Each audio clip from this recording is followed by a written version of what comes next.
Hello, my name is Sonia, and I'm very pleased to welcome you to the National Training and Development Curriculum. I'm so glad you could join me as you prepare for this very important educational experience and for the journey of a lifetime. I'm on that journey too. In a few minutes, I'm going to show you a video about the importance of expanding your parenting paradigm. But first, I'd like to share a little bit of my personal story. My journey began around 12 years ago. I remember it was a Sunday. My husband and I had been visiting with some friends who were going to become foster parents. We were intrigued. And then on the way home, we heard a commercial on the radio all about how they were looking for people who were willing to care for children right here in our community. My husband and I just looked at each other, and we were thinking the same thing. There is enough room in our home, and more than enough room in our hearts to be a resource for a child. We both come from large families, and we love having a house full of kids.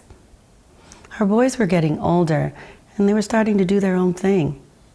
Plus, we thought we were pretty great parents, and we were. We are. So we got licensed to become foster parents. We know that children do not enter the foster care system because everything is going well in their lives. It's because something bad has happened. We understood that. We knew these were going to be children who'd been through a lot, and that was part of our motivation. We wanted to offer children the same kind of childhood our kids had. Lots of love, lots of fun, lots of structure and stability. You know, mealtime, bedtime, homework, rules, and consequences if you break a rule, right? Plus, family vacations, sports, all the same advantages our boys had. We assumed that whatever was broken in the child, we could fix it. I guess we just assumed that if we took them out of an environment that's not meeting their needs and moved them into a home like ours, they would bounce right back. Over the years, we had developed a great toolbox of parenting tools. I remember thinking, we know what we're doing. We've done this before. We got this. Well, here's the problem with that line of thinking. Our kind of parenting, which was what we might call traditional parenting, is based on trust and attachment. We had that with our boys from day one. It was just automatic. Here's the problem. How do you parent a child who doesn't trust you or anyone? How do you parent a child who flinches every time you touch her because she thinks she's going to be hit? How do you enforce rules with a child who says, "I don't have to listen to you. You're not my real mother"? That's a direct quote. That hurt my heart. But it was true. I wasn't his mom. And the reality is, it didn't matter what his mom did or didn't do, he wanted his mom. My husband and I went to the required training, and we heard a lot about trauma, loss, and grief. But I thought that if you took away the trauma, the loss and grief would go away too.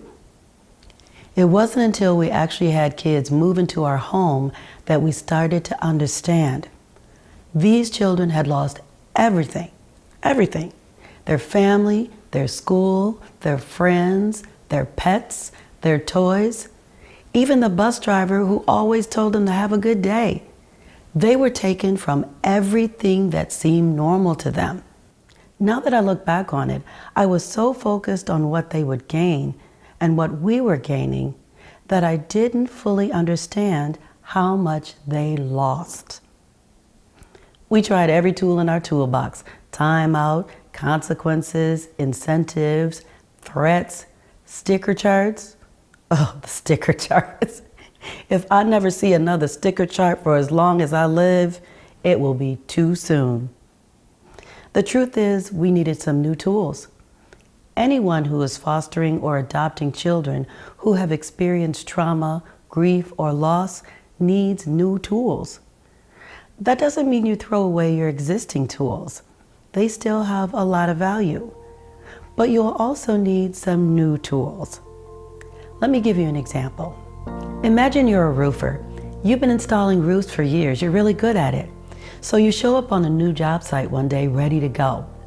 You open your trusty toolbox, take out your favorite shingle cutter, and it doesn't work. The other roofer on the crew seems to be cutting his shingles with ease. He's using a completely different tool, one you've never tried before. That's when it hits you. Your shingle cutter is for asphalt shingles. You need to cut slate shingles. He calls you over, you watch him work, he gives you a few pointers and shows you where to get your own slate cutter. With a little practice, you're cutting shingles like the pro that you are. Later on, when it's time to install the roof, you take out your most reliable roofing hammer, and it's the same problem. It doesn't work. Once again, your coworker offers you a better tool for the job. It takes practice to get the hang of it, but you do get the hang of it. What's the expression? The right tool for the right job. That's how I'd like you to think of the National Training and Development Curriculum. The right tool for the right job. We're here to help you add some tools to your parenting toolbox, so you will have the tools you need to do the most challenging, most rewarding, and the most worthwhile job you will ever do. Not everyone is cut out for this job, but if you are, you will change a child's life. And your life will change too, in ways you can't imagine. So now I invite you to sit back, relax, and watch a 30-minute video that will help you understand what expanding your parenting paradigm means, why it is necessary, and how to go about doing it. The video is divided into 3 segments, so if you need to step away or take a break, we have built in some natural break spots for you. Let's take a look.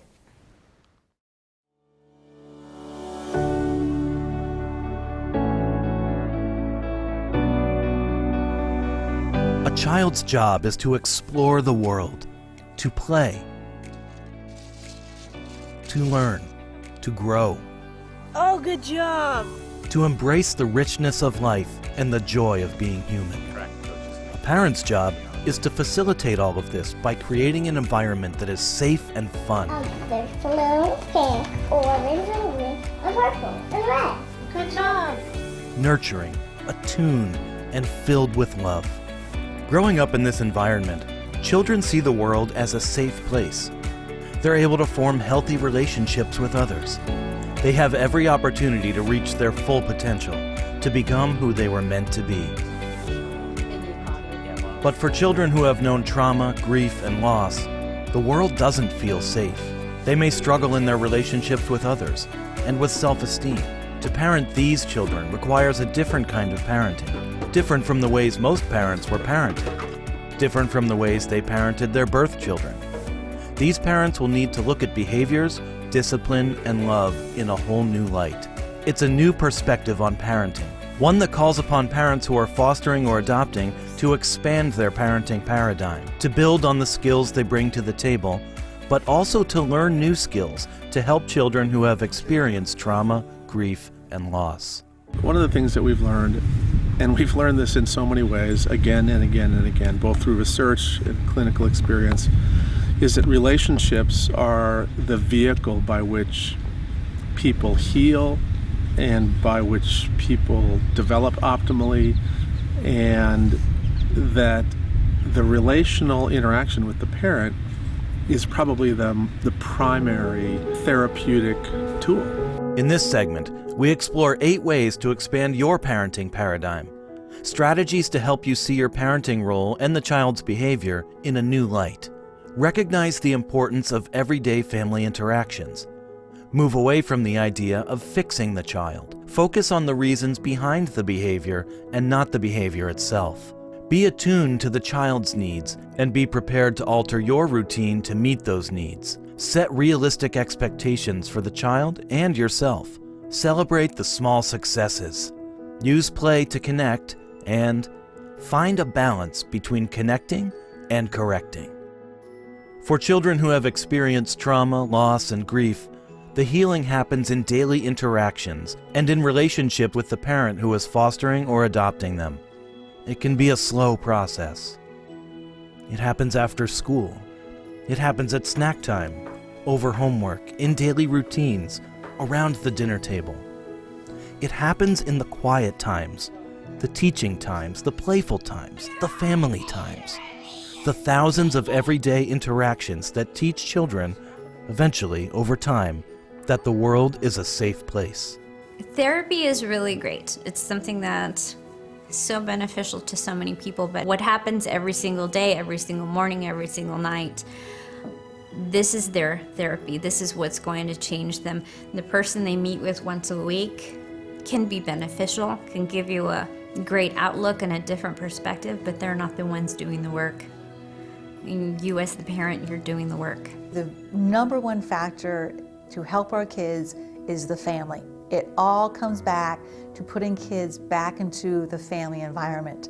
That is the treatment. That is the intervention. At first, it may be tempting to think that you can just fix the child, that once they're in a safe, nurturing, and stable home, they should be fine. And it can be frustrating when the first attempt, or even the 100th attempt, doesn't work. With the children that have come through our home, there has been significant abuse and neglect. I thought that with enough love and acceptance, they would be fine, that they would come out of it, and that they would be fixed. The reality is, I'm not the one that can fix it all. It's not about fixing this. You will not have the answers. And the beauty of this is that you don't have to have the answers. Just actually by being connected with your child, offering relationship, being in a space that says, I just love you unconditionally, that actually is the answer. Now, who's ready to make cupcakes? The challenge here is to create an environment that allows a child to redefine their worldview and learn to trust. That takes time. They need time, lots of time.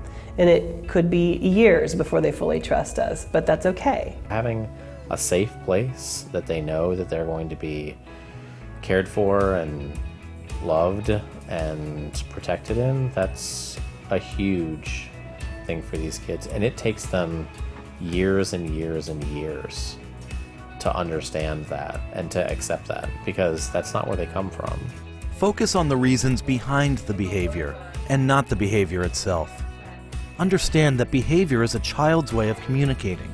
Your challenge is to interpret what the behavior is telling you. I think in a nutshell, the best way to respond anytime you see an undesirable behavior is to look for the why behind the behavior. Try to find out what's going on rather than just trying to shut down the undesirable behavior. If we just address the behavior, they'll get bigger and bigger and bigger. It exacerbates the behavior, which is so counterintuitive to parents. They're like, well, of course we have to tackle the behavior because the behavior is a problem and it's not acceptable, right? This can't continue. But if we really want to extinguish that negative behavior, we've got to look at what's happening with that little hurting child underneath and how can we meet that need so that they don't need to have that behavior anymore. Be attuned to the child's needs and be prepared to alter your routine to meet those needs. You good? You good? When you are attuned in this way, you will be able to pick up on triggers and anticipate needs before behaviors escalate. This calls for flexibility on your part. Trauma is very unpredictable, and so our kids become very unpredictable. You may get up in the morning and you expect that things are going to happen in ABC order.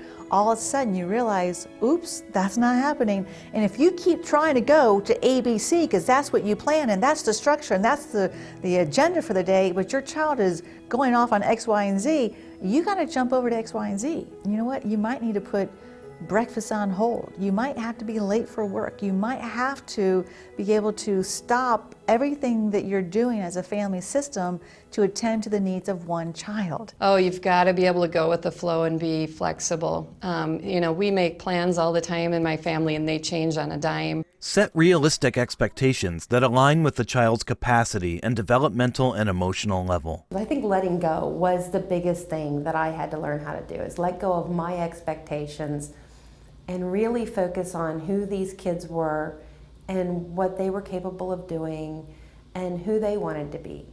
And then just encourage the best in that. My one goal was that she develop a relationship with me, whatever that looked like. So I parented for relationship only. I let go of a lot of the other stuff. Doesn't matter if she can clean her room, doesn't matter if she can make her bed, if she eats all the right foods or not, that can't matter.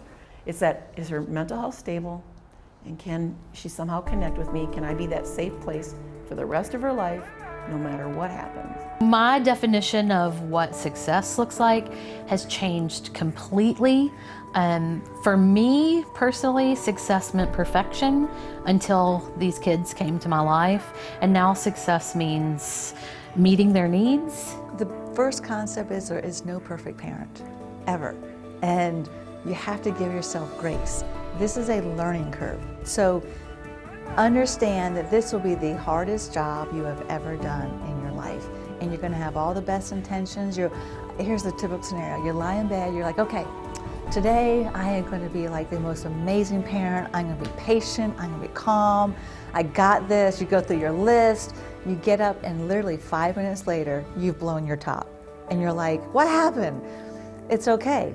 Just stop, center yourself, forgive yourself, understand yourself. Understand that this is very, very challenging. Regroup, and then just go right back at it. Having realistic expectations will allow you to appreciate small, incremental successes. Be sure to acknowledge and celebrate those. Celebrating the small victories means it may take a while for these kids to hit big milestones. That doesn't mean that there shouldn't be waypoints along that path. And all of those should be celebrated, because it's not just for the kid to feel like they've accomplished something. It lifts your spirit when you can celebrate their small victories on the way to those big milestones. Play and fun are an important part of childhood and crucial to a safe and stable environment where children can thrive. Sometimes families just need to focus on being a family and having fun together. You have to stay playful, and you have to have fun with your children, even if they need a lot of structure and discipline. You have to have fun with them, because you forget sometimes that they're just kids. Correcting a child is more effective when you connect first. Find a balance that supports your relationship building goal. I think it can pick up water, but I'm not sure if it'll pick up the bead. Sometimes we forget that the definition of discipline is actually to teach. That was a key flip in my brain. If I'm always constantly trying to correct misbehavior, and I'm looking at it as correcting misbehavior, then I'm always constantly the disciplinarian and the bad guy. And why would my children want to have those loving, caring relationships that are necessary for healing with a meanie? When I realized I say don't, no, stop, almost everything that came out of my mouth with my daughter, I'm like, I have to change this. Who wants to hear criticism all day long? Who wants to be told they're wrong? Nobody. I don't. I have to say, these are the good things. These are the things I like about you. These are the things you're good at. Every child is different. Each child comes into care with experiences that will affect how you parent. Knowing that there's not a one-size-fits-all approach to raising traumatized children, you've got to go with what works. I think the most important thing for resource parents to know in terms of trauma is the impact that it has on a developing brain. As a parent, when you're met with all kinds of challenging behavior, it's hard to think beyond the behavior. And realizing that some of that behavior, particularly behavior that's very disrespectful, defiant, scary, aggressive, unsafe, realizing that that behavior flows from the impact of trauma is crucial, because it suggests very different ways of trying to handle it.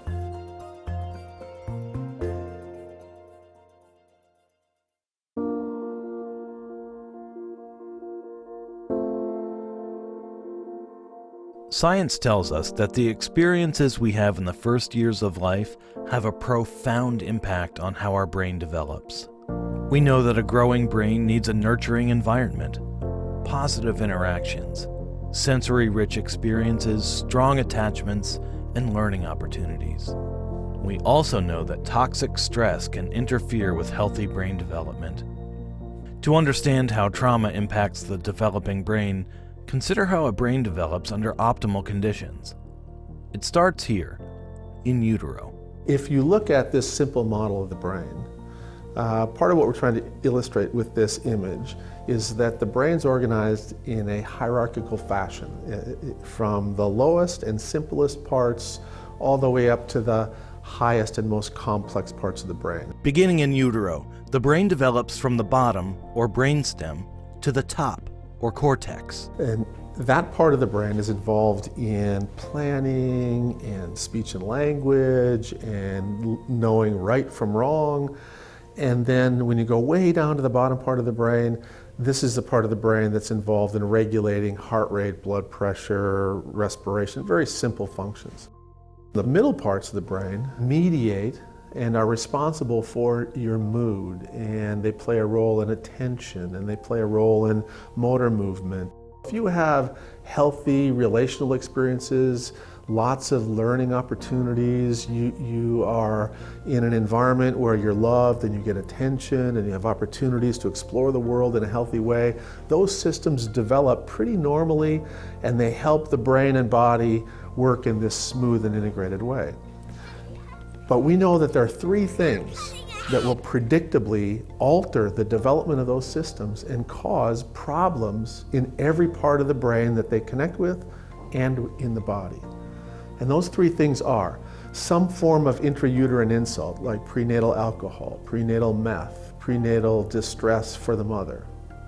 The second thing is disruptions in bonding and attachment in the first years of life. And the third thing is traumatic experiences. And so when you think about the child that you live with, many of those children have had all three of those things. They've had some form of intrauterine insult. They've had bonding disruptions when they were young. And then they've been exposed to all kinds of events that are potentially traumatic.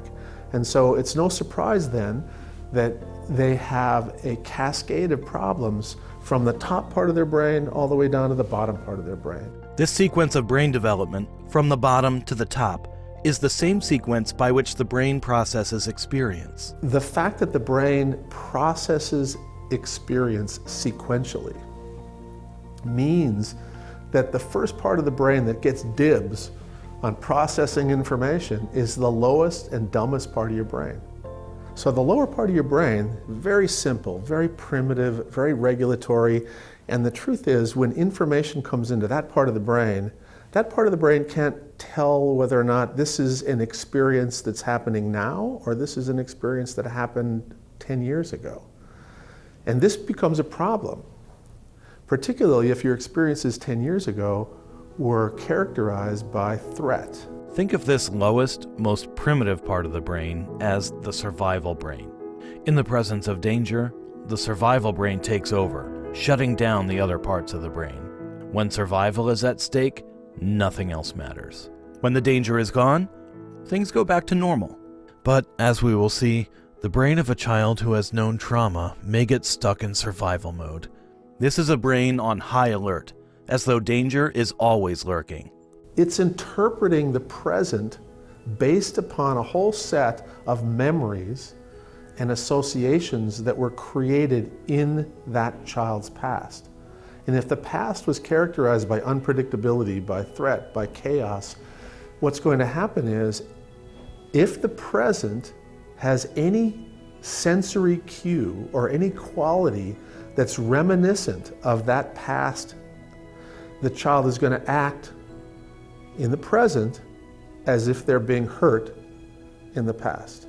And that means that if they had a caregiver who, when they raised their voice, would then hit the child, if they have a teacher who gets frustrated and raises her voice, the lower part of the brain is going to trigger a set of behaviors that are defensive and reactive, but completely inappropriate for that specific situation. Any sensory cue can be a trigger. When they hear a siren, when they smell smoke, when they smell the smell of alcohol on somebody's breath, when they see a certain tattoo on a certain part of a body, all of those things can be triggers. The key thing about this is that most of us are at baseline pretty well regulated. And when we have a moderate challenge, we have a moderate internal response. But the kids that we work with frequently have what we call a sensitized stress response. And what that means is they're overly reactive. So if they have a minor challenge, they'll have an overreaction, and they won't think about the consequences of their behavior, they'll just behave. And the behavior will be primitive and aggressive. And so they'll hit the kid who bumped into them in the hallway. And then the teacher will go, "What were you thinking?" And the reality is he wasn't thinking, he was reacting. A sensitized stress response can be traced to the baby's earliest experiences, the associations and memories that were formed in infancy. You connect as an infant, touch and smell and sight and sound, and it helps you make sense out of the world. And the major provider of the environmental cues for the baby is the primary caregiver. So if this primary caregiver, this attuned, attentive, and responsive caregiver, is meeting your fundamental needs when you're hungry, when you're thirsty, when you're cold, and so forth, your brain starts to make an association between human beings, you know, all of the attributes of this person that's meeting your fundamental needs, and safety, and predictability, and reward, pleasure. All of this leads to a set of associations, i.e. memories, that become the basis for what we call attachment. Visualize a cycle of attachment. In infancy, it goes something like this. The baby is hungry, wet, lonely, or otherwise distressed. There's been a disruption in sensation, and the baby is dysregulated. The baby expresses this discomfort by crying, whining, squirming, making faces.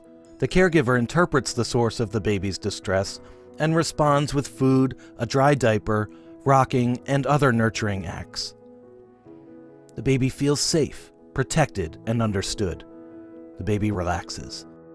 This cycle repeats again and again, thousands of times, throughout infancy and childhood, creating memories and building attachment. And so if you have these wonderful bonding interactions early in life, you have a healthy capacity over time to form and maintain relationships. And this becomes really a crucial part of your capacity to benefit from school and friends and everything else. And it's really very intimately related to success in life. Now, consider what happens when the cycle of attachment is disrupted. As in the earlier example, a baby is distressed. Something's wrong. The baby cries out for help. But in this scenario, sometimes a caregiver comes, sometimes nobody comes. Sometimes adults are loving and gentle, sometimes they are harsh or even abusive. In this unpredictable environment, the baby feels unsafe, unprotected, misunderstood, and insecure. Many of the kids that we work with, when they were younger, had inconsistent, unpredictable, depressed, or absent caregivers. And so their brain made associations between human beings and unpredictability. Human beings sometimes in pain. Human beings and rage. It's no wonder that the brains of abused and neglected children are wired for fear. No surprise that these children see the world as dangerous and caregivers as untrustworthy. But there is hope. The hope lies in the fact that the brain can change. One of the great gifts of our species is that we are adaptable. And in large part, that adaptability comes from the remarkable neuroplasticity that we have. And this is the hope, right? The very same neural networks that cause all of this pathology are the same neural networks that build resilience. Resource parents have such an opportunity to change the experiences that these kids have had and to offer new experiences of safety and love and comfort and connection and the ability to be a productive part of the world. It's not going to happen overnight. It doesn't happen through words, it happens through actions, and it happens through repetition of positive experiences in a family.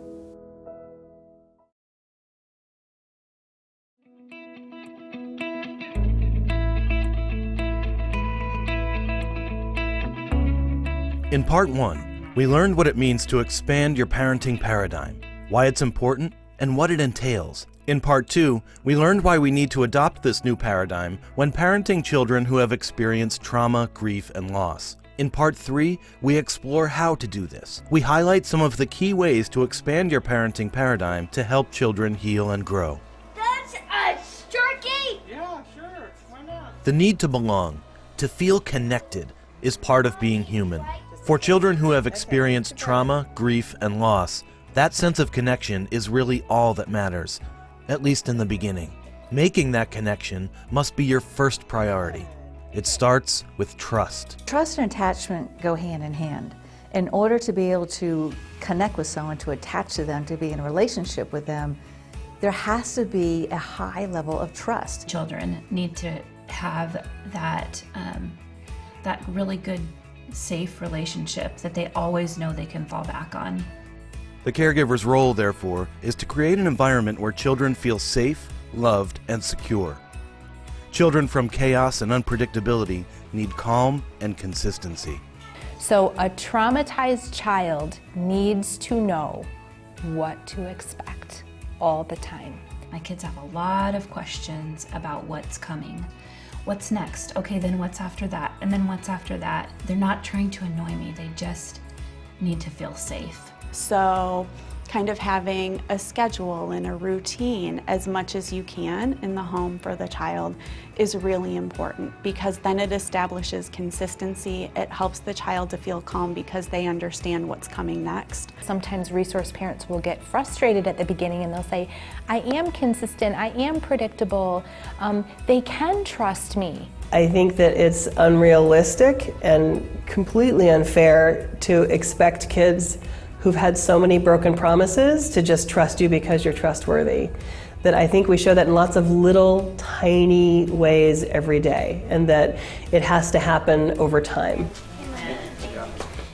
So we can create a healing environment for our kids by having the environment itself as well as their schedules be very predictable. Being predictable, establishing routines, and creating rituals all help to build trust. If you put a ritual around it, it also gives you the opportunity to build connection. You want to say goodnight to Mommy?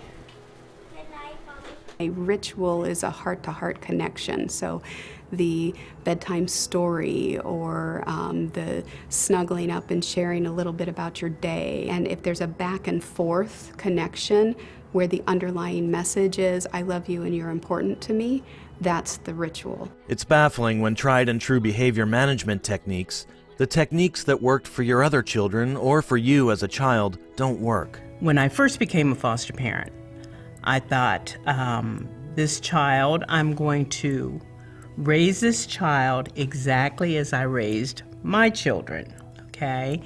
And I soon found out that that was not going to have a successful outcome.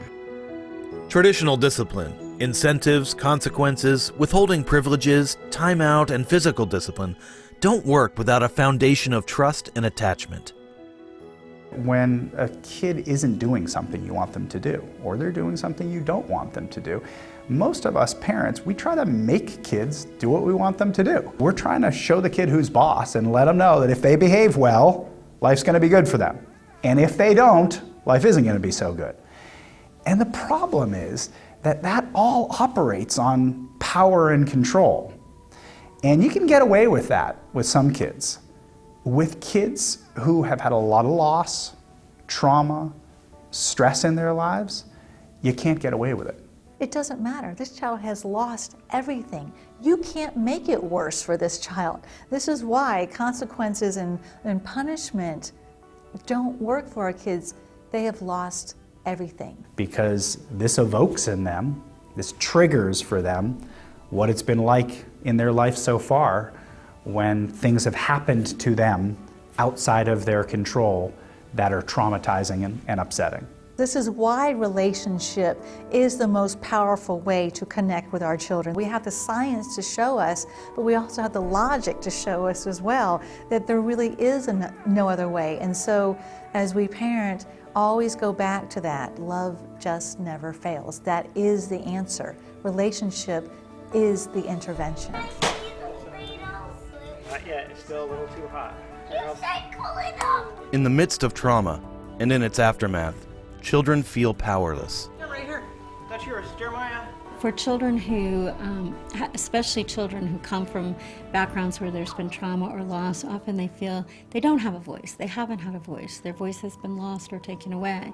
So when you can give them opportunities to have that voice, again, that's part of healing, but that also means that they're less likely to need to express their voice through behaviors that are challenging. It doesn't mean that they make the final decision. Yeah, we don't ask them, should we do this? There's some things that are, not up for discussion. You have to keep the child safe, obviously, and there's got to be rules in place that make that happen. But I think that there's plenty of opportunities to have them have a voice in the way things are going. Do you want to fidget? What's this one? Come from a place of understanding the behavior. Kids that have experienced trauma are not trying to push your buttons. They're trying to communicate with you in a way that says, I need you, I need your help right now. So, yes, you broke a drawer. Yes, you slammed the door so hard that the window broke. But I still know that at the core of who you are not those things. Those things are just behaviors that are saying, I have this need that's not being met, or I have this feeling I don't know how to properly express. And so what you do is you step back from the behavior. And this is hard because your door is broken and your window is broken and there is glass on the floor and you have to clean it up and you know that child is up there cussing you out. Okay, so it's really hard to step back, but you step back and you go, okay, this child is still lovable. This child still needs me. This child still is worthy of care. Be attuned to the child. That means being fully present, listening actively, and giving the child your full attention. And then how many pillows do you have now? This is where, if you can be fully present with the child, if you can kind of put everything to the side and be with them, these little moments of joy are incredible fuel. They can help you get through all kinds of future challenges, and it sticks. This one is which? Listening does not always involve spoken words. Attuned parents also listen to body language, behaviors, and the child's mood. Part of active listening is reflecting, a way of paraphrasing what you've heard to validate, demonstrate understanding, and help the child recognize emotions. Do you remember your first day at middle school? Your first couple of days? It was kind of scary, but towards the end you were comfortable, right? We do a lot of wondering or kind of narrating, like, this is what I'm noticing, you were sitting kind of this way on the sofa, I'm wondering if you're feeling a little sad. That kind of wondering aloud opens up the conversation. No one knows them. No one knows that when they make a beeping sound, it means they're scared. Who would know that? Only someone that's loved him for 8 years. Sometimes they know their feelings but don't know the emotions behind it, know how to give the words for the emotions, so we can help them with that. And that's part of giving emotional safety. Some of the best opportunities for connection can happen during a parallel activity. Walking together, coloring, watching TV, driving, or just sitting side by side. A child's chronological age may not match their developmental age, especially during times of stress. In trauma, we throw away the chronological age completely. You want to look at every child from where they are developmentally. I think when I understood that my child really was functioning on a much lower developmental level, I was able to roll with some of the behaviors a little more and make accommodations for him. Instead of disciplining a child for acting immature, I was able to see, well, 4-year-old Michael or 2-year-old Michael needs this right now. I think a lot of our parents are assuming that there's a skill set that comes with a child of a certain age in terms of their own emotional intelligence, understanding and identifying and expressing their emotions, and also in terms of life skills. In reality, these children may lack many of the skills that other children acquire in families. These skills can be learned in the new environment. Self-regulation is key. One of the biggest challenges for parents who are fostering or adopting is to stay regulated and not take things personally. There's one fundamental truth that we need to talk about today, and that is that somebody who's dysregulated, worked up, can't regulate somebody else. So I tell parents, the most important thing is us staying calm. If the kid can't find peace, you have to be it. You have to bring that peace. If they can't find calm, you have to be it. So for a kid who is dysregulated, you gotta get them regulated. And that's based on our relationship, and it's based on me being calm first. Over time, it's easier to see undesirable behaviors for what they really are: an unmet need, a gap in skills, unresolved grief, stress, or fear. So if I was to go in that room and start giving them a lecture on why they shouldn't be acting the way they're acting, that's just gonna escalate them more. But if I come in and we're not even talking about it, I'm just there, my physical calm presence is going to help them calm down. And then when you get to the time where it's time to process what just happened, at that point you can usually have a quiet, honest conversation about whatever occurred. And for us, that point is the point where it's really all about repair. What relationship repair? What got damaged? How do you fix that? How can we make that better going forward? And so they're vulnerable, they're open, and they're willing, and you really are making progress in those moments, and you begin to see less of those explosions over time. The best advice I can tell a foster parent is never to take it personally. Just don't. I don't care what you hear coming out of their mouth, don't take it personal. You have to just say to yourself, it's not about me.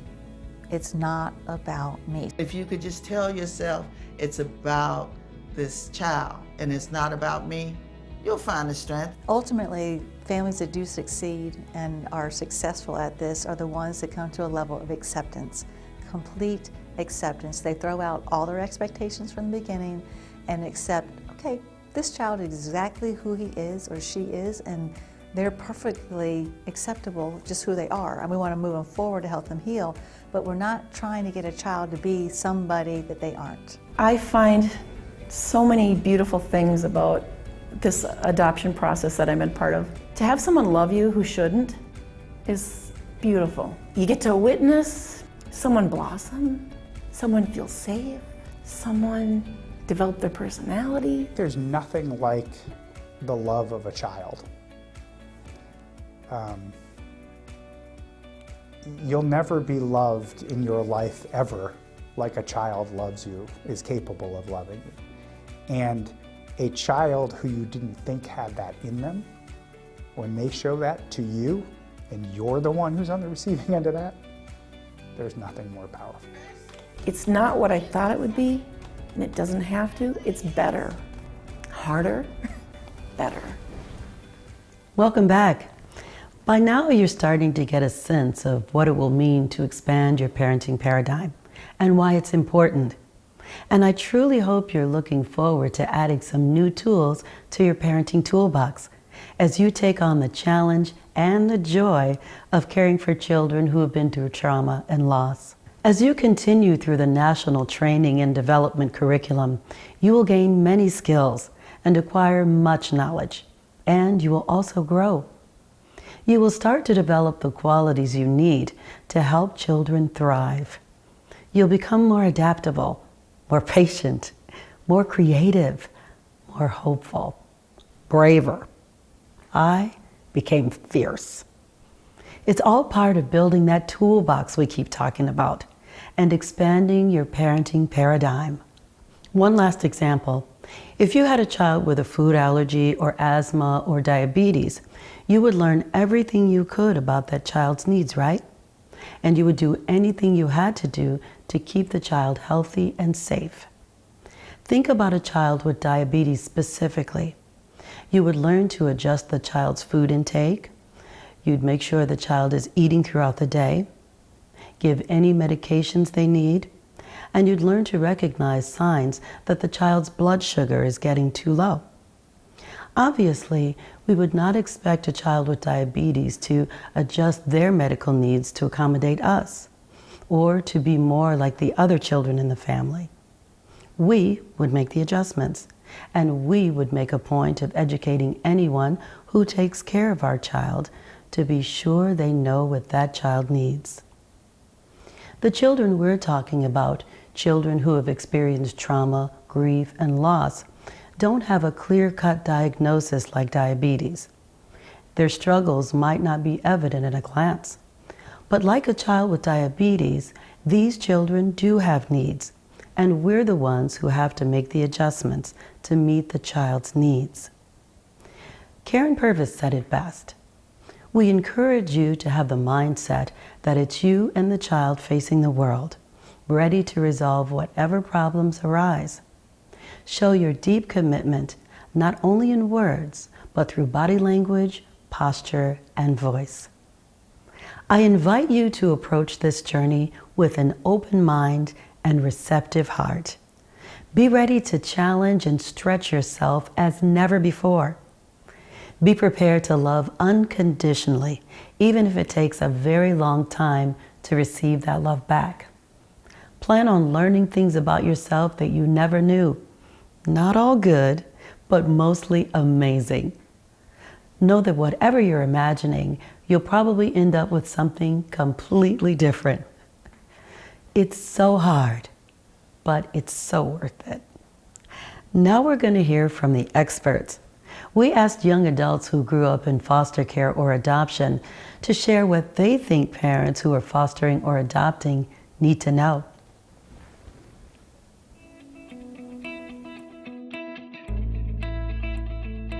To you, that might just be another kid coming into your home, but to that kid, this is their whole life again. They have to restart and restart and restart their entire life, and that's all that they know.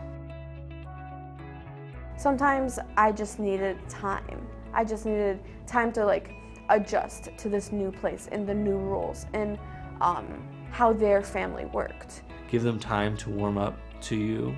I mean, there's kids that are coming from trauma, so it takes time for them to trust and to be adapted in their, environment. Let them warm up to you and kind of let that flower bloom. Let them know that you're there to support them.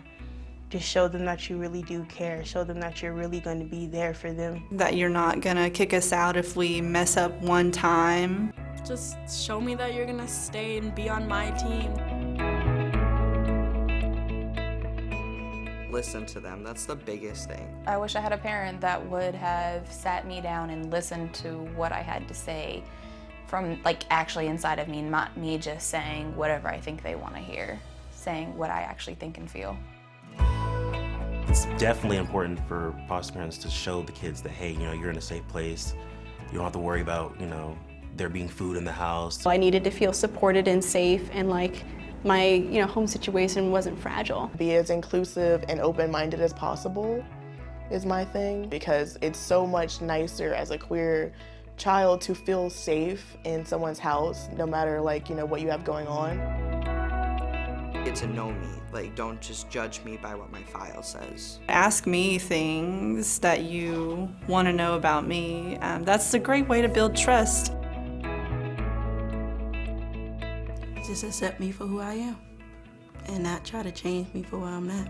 Acceptance and respect. Let me be my own person. Don't force your beliefs and your way of life onto me. I'd say let the child come to you on their terms. And just kind of make it all about the child themselves and not just a child in general. They need to take interest in the youth's life and personality. Ask them what they like to do, what they like to eat, what do they do for their free time, what's their favorite subject. Do you like sports? Do you want to drive? Do you want to hug? Do you want to talk? What do you want to do? Because once you get to know them, then they'll be like, okay, she's trying or he's trying. Whether they there for 2 days or 2 years, still just look at them as your kid, treat them as your kid.